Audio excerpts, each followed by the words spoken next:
Hello investors, welcome to moneybuzzindia.com, your gateway of wisdom in the stock market. So let's begin today. Welcome to our YouTube channel. Same नाम से हमारा Telegram channel भी, आप link description box में आपको मिल जाएगा, आप वहाँ से इसको ज्वाइन कर सकते हैं। रेगुलर अपडेट्स के लिए हमारे टेलीग्राम चैनल को ज्वाइन कर सकते हैं आप लोग। लाइक एंड सब्सक्राइब करें यदि आप हमारा कंटेंट लाइक करते हैं तो। चलिए शुरू करते हैं।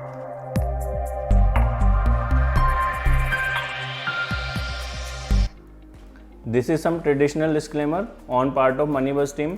देखिए, जो भी हम चार्ट आप लोगों के साथ डिस्कस करते हैं उसमें हमारा कोई भी कमर्शियल और इंटरेस्ट नहीं रहता है।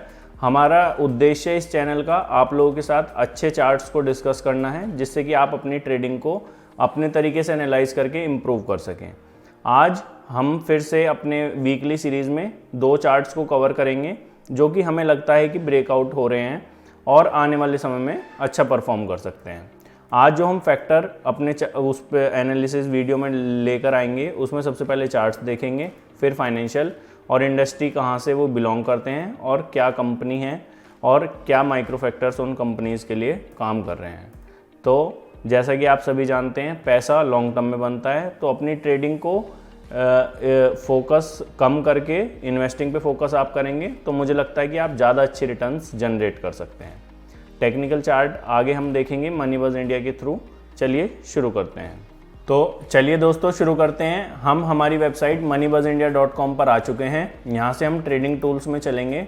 जैसा कि आप सभी लोग जानते हैं, ट्रेडिंग टूल्स को हमने इन्वेस्टिंग और ट्रेडिंग दोनों पर्पज़ के लिए डेवलप करा है। जो भी टूल्स मार्केट में ज़रूरी होते हैं हमारी ट्रेडिंग और इन्वेस्टिंग को इम्प्रूव करने के लिए, वो सभी टूल्स को यहाँ पे एक प्लेटफॉर्म पे लाया गया है, जिससे कि आप यहाँ से अपना एनालिसिस आसानी से कर सके। सिंगल क्लिक पे आपको सभी चीज़ें अवेलेबल हो सकें। तो हमने ट्रेडिंग व्यू पे आ गए हैं। ट्रेडिंग व्यू पे आने के बाद में डिफ़ॉल्ट चार्ट में निफ्टी हमने खोल लिया है। आज की जो पहली कंपनी है दोस्तों, उससे शुरू करने से पहले हम लास्ट वीक जो वीडियो में आपके साथ डिस्कस करी गई थी एक कंपनी VRL लॉजिस्टिक्स लिमिटेड, उसका चार्ट देख लेते हैं। जैसा कि आप देख पा रहे हैं, VRL लॉजिस्टिक्स लिमिटेड के चार्ट में ब्रेकआउट आ चुका है। लास्ट वीक हमने डिस्कस करा था कि यहाँ पे ब्रेकआउट पॉसिबल है जब ये लेवल इसका 438 के आसपास था। अभी स्टॉक 486 चल रहा है और 530 रुपये के हाईज ये इसी वीक में हमारे डिस्कस करने के बाद में लगा चुका है। और विद वॉल्यूम्स ये काफ़ी अच्छी ब्रेकआउट दे रहा है। फिबोनाची आपने देखा था, लास्ट वीडियो में हमने लेवल डाले थे यहाँ पे फिबोनाची का, और बताया था कि ये पॉसिबली ब्रेकआउट हो सकता है यहाँ से, और इसके टारगेट 686 और उससे ऊपर यदि जाता है और सस्टेन करता है तो यहाँ से ऊपर के टारगेट आपके 1000 रुपये के बनते हैं, जो कि अभी स्टॉक 486 रुपये चल रहा है। तो ये लगभग डबल के आसपास के टारगेट के लिए इस स्टॉक को आप अप्रोच कर सकते हैं। इसके फाइनेंशियल आपने देखा होगा, लास्ट वीडियो में हमने डिस्कस करे थे आप सभी के साथ में, जहाँ पे आपने देखा था कि फाइनेंशियल कंपनी के किस तरह से ग्रो हो रहे थे। इसी वजह से कंपनी के चार्ट में भी ये ब्रेकआउट सक्सेसफुल रहा है। जैसा कि हमने प्री अटेम्प्ट करा था यहाँ 417-420 के आसपास, अब ये ब्रेकआउट सक्सेसफुल होके ऊपर अपनी क्लोजिंग दी है। यदि आप और डीपली एनालाइज करना चाहें तो डेली के चार्ट पे आप देख सकते हैं कि ये ब्रेकआउट देने के बाद में ऊपर सस्टेन करने के बाद में नीचे रीटेस्ट के लिए आया है अभी स्टॉक, और यहाँ पे रीटेस्ट करके 476 का लो लगा के स्टॉक ने उस दिन क्लोजिंग जो है 486 की दी है। तो ये बड़ी इंटरेस्टिंग क्लोजिंग हमारे हिसाब से बन रही है। आने वाले समय में स्टॉक यहाँ से रीटेस्ट करके 470 के लेवल को 676 आने वाले 1-2 साल में, और उससे ऊपर के लेवल आपको 1000 के लेवल तक ये स्टॉक 486 का जो अभी चल रहा है VRL लॉजिस्टिक्स दिखा सकता है। बढ़िया फंडामेंटल कंपनी है ये। तो ये था लास्ट वीक का चार्ट। अब दूसरा जो चार्ट आज हम आप सभी के साथ डिस्कस करने वाले हैं वो है ISFT।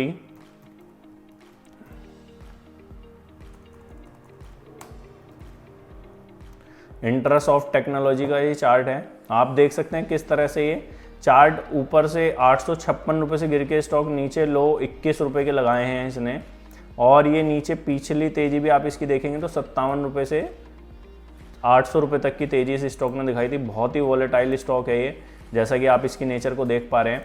अब हम देख रहे हैं कि नीचे वॉल्यूम्स में अच्छा कंसोलिडेशन 2-3 महीने में से स्टॉक में हुआ है, और नीचे बॉटम बना के स्टॉक ऊपर चढ़ने की कोशिश कर रहा है। तो ये भी आप देख पाएंगे कि यदि आप फिबोनाची के लेवल्स इसमें डालेंगे ऊपर से नीचे की ओर, तो पूरी इस कैंडल, ये एक ब्लॉक बना हुआ है यहाँ पे 13 रुपये से लेकर 200 रुपये तक का। तो यदि आने वाले समय में ये स्टॉक यहाँ से ऊपर की ओर निकलता है 218 के ऊपर, तो ये बहुत ही अच्छे लेवल आपको 331 और 450 के लेवल्स दिखा सकता है। अब इस स्टॉक के फाइनेंशियल यदि आप देखेंगे तो ये IT सेक्टर की कंपनी है, इंट्रासॉफ्ट टेक्नोलॉजीज लिमिटेड, और यदि आप फाइनेंशियल चेक करेंगे तो 185 रुपये का चल रहा है। ये लास्ट ट्रेडिंग डे में 7.5% बढ़ा हुआ है स्टॉक। इन्फॉर्मेशन टेक्नोलॉजी BPO ये कंपनी का काम है। 6 की EPS है और PE 29 का, जबकि इंडस्ट्री का PE 42 के आसपास है। बुक वैल्यू 106 है, स्टॉक 186 चल रहा है। 1.47 करोड़ इनके आउटस्टैंडिंग शेयर है, 10 रुपये फेस वैल्यू है। तो IT सेक्टर की ये कंपनी है। अभी आगे देखेंगे आप, ये कुछ डिलीवरी का डेटा है, यहाँ से भी आप देख पाएंगे। ये स्टॉक ने अभी 5 सालों में 57% नेगेटिव रिटर्न और 2 साल में 100% पॉजिटिव रिटर्न दिए। तो यहाँ से भी आप देख सकते हैं कि अभी 2-1 साल से ही स्टॉक ने चलना शुरू करा है बॉटम बनाने के बाद में। जो नीचे आप देखेंगे यदि डेटा शेयर होल्डर फंड की बात करें तो अब ये धीरे धीरे इम्प्रूव हो रहा है। और यदि आप यहाँ से देखेंगे नीचे नेट सेल्स का डेटा, तो आप देख पाएंगे कि 2012 में जो कंपनी 66 करोड़ रुपए कमा रही थी, अब 600 करोड़ रुपए कमा रही है 2021 में। लगभग 9 साल में इन्होंने 10 गुने के मल्टीपल में अपने रिवेन्यू को इम्प्रूव करा है और अभी प्रॉफिट्स इम्प्रूव हो रहे हैं धीरे धीरे। यहाँ से आप देखेंगे 2 से 8 हुए हैं पिछले साल से। हमें लगता है कि धीरे धीरे कंपनी आगे और इम्प्रूव करती है। इंटरेस्ट का कोई बर्डन ज़्यादा है नहीं कंपनी के पास में, तो ये कंपनी आने वाले समय में और अच्छा परफॉर्म कर पाएगी। 47-48% के आसपास प्रोमोटर के पास शेयर होल्डिंग है इस कंपनी की और कोई भी शेयर प्लेज नहीं है। तो इस तरीके से आप ISFT के फाइनेंशियल को और भी डीपली एनालाइज कर सकते हैं। डिफरेंट रेशो यहाँ पे देख सकते हैं और ये एक चार्ट हमें लग रहा है कि इंटरेस्टिंग हो सकता है। अभी इसने चलना शुरू किया है जस्ट, और ये यहाँ से यदि ब्रेकआउट देके सस्टेन करता है तो आप ऊपर के लेवल्स इसमें धीरे धीरे देख पाएंगे कि ये यदि फाइनेंशियल इंप्रूव होते चलेगा इसके, तो 2-3 साल में आपको 800-900 तक के लेवल भी ये स्टॉक दिखा सकता है। दूसरा जो स्टॉक अभी इसके ब्रेकआउट के बाद आप टारगेट करते हैं, तो यहाँ से हम एंट्री, और ये नीचे में आपका स्टॉप लॉस 85 के आसपास आएगा। दूसरा यदि स्टॉक जिसकी हम आज बात करने वाले हैं वो BEL का है, भारत इलेक्ट्रॉनिक्स लिमिटेड। देखिए BEL के चार्ट में क्या हो रहा है, BEL का चार्ट भी एक अच्छा ब्रेकआउट यहाँ से फॉल हुआ था। 191 से 60 रुपये तक स्टॉक चला गया था 2017 से 20 के बीच में, और अब एक बढ़िया वॉल्यूम के साथ में ये ब्रेकआउट दिया है चार्ट ने। 187 के ऊपर निकल के 2-3 महीने से स्टॉक ट्रेड कर रहा है। 3 महीने हो गए हैं अभी स्टॉक को उसके ऊपर ट्रेड करते हुए। तो ये डेफिनेटली ब्रेकआउट होने के बाद सस्टेन कर चुका है यहाँ से स्टॉक, और लास्ट वीक में देखिए क्या ज़बरदस्त तेज़ी स्टॉक ने दिखाई है यहाँ से कंसोलिडेट होने के बाद में। उससे पहले वीक में इसने रीटेस्ट भी करा है, आप यहाँ पे देख सकते हैं 25 अक्टूबर का जो वीक था वहाँ पे रीटेस्ट करा था इसने ब्रेकआउट का लेवल, और अब ये दोबारा नई तेज़ी के लिए तैयार है। यदि यहाँ पे भी आप लेवल निकालने की कोशिश करेंगे फिबोनाची से, तो 275 और उसके ऊपर फिर लेवल्स आपके 416 तक के यहाँ पे आ रहे हैं। यदि आप स्टॉप लॉस की बात करें इसमें, तो एक माइनर सा स्टॉप लॉस यहाँ पे लगा सकते हैं आप। यदि आप डीप स्टॉप लॉस लगाना चाहते हैं थोड़ा सा, तो 161 के आसपास मुझे लगता है कि सबसे ज़्यादा सही स्टॉप लॉस इस स्टॉक में रहेगा। 161 के स्टॉप लॉस से आप इसमें लॉन्ग की पोजीशन को कैरी कर सकते हैं। टारगेट आपके 275 और 415 2 से 3 साल में आपके रहने चाहिए। आप रिटर्न कैलकुलेट करेंगे तो काफ़ी अच्छा रिटर्न ये बैठेगा आपके अनुसार भी। तो ये एक और स्टॉक था। यदि आप इस कंपनी के भी फाइनेंशियल देखेंगे तो इसके भी फाइनेंशियल काफ़ी अच्छे से इम्प्रूव हो रहे हैं। देखिए capital goods engineering industrial equipment की कंपनी है, 9 का EPS है, PE रेशो 23 का दिखा रहा है। भारत इलेक्ट्रॉनिक्स लिमिटेड नाम है कंपनी का, और बाकी आप नेट पे भी इसका सर्च कर पाएंगे। इंडस्ट्री का PE 50 है और इसका PE 23 है। बुक वैल्यू 47 है। डिविडेंड यील्ड कुछ ज़्यादा खास नहीं है, डिविडेंड पेइंग स्टॉक नहीं है ये। लेकिन आप देखेंगे कि रिटर्न ऑन इक्विटी 19% के आसपास, रिटर्न ऑन कैपिटल एम्प्लॉयड 28% के आसपास, और रिटर्न ऑन एसेट 8% के आसपास है। शेयर होल्डर फंड की बात करें तो 6000 करोड़ के लगभग 11-12 हज़ार करोड़ रुपए इस कंपनी ने कर दिए हैं। यदि नीचे आप सेल्स के नंबर देखेंगे तो आप हैरान रह जाएंगे कि 2800 करोड़ रुपए सेल्स जिस कंपनी की 2004 में थी, वो धीरे धीरे 4200 करोड़ पहुंची है। और फिर यहाँ पे डेटा में गैप है, आप देख सकते हैं 8 से 13 का डेटा है डायरेक्ट। फिर 13 से आप एनालाइज करेंगे तो 6200 करोड़ से कंटिन्यूसली ग्रो होते होते कंपनी, यहाँ पे भी गैप है डेटा में, यहाँ पे भी गैप है, देखिए आप 13 से। तो इसको एक बार मनी कंट्रोल पे चेक करते हैं। जब डेटा में गैप आ जाता है तो हम ट्रेंड उसका एनालाइज नहीं कर पाते कि डेटा सही अनुसार चल रहा है या नहीं। तो एक बार BEL का चार्ट देख लेते हैं।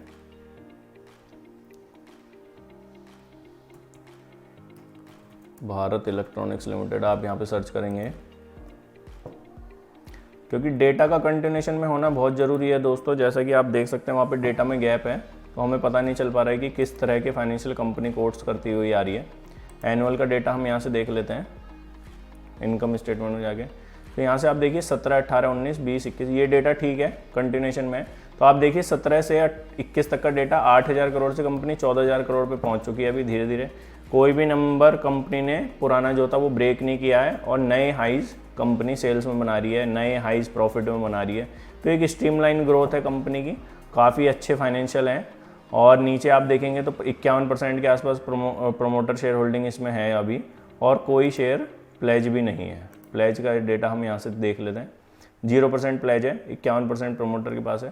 तो ये लगता है कि ये भी स्टॉक अच्छे फाइनेंशियल के साथ में ब्रेकआउट दे रहा है और वॉल्यूम का कंसोलिडेशन यहाँ पे हुआ है, काफ़ी लंबा ब्रेकआउट है ये।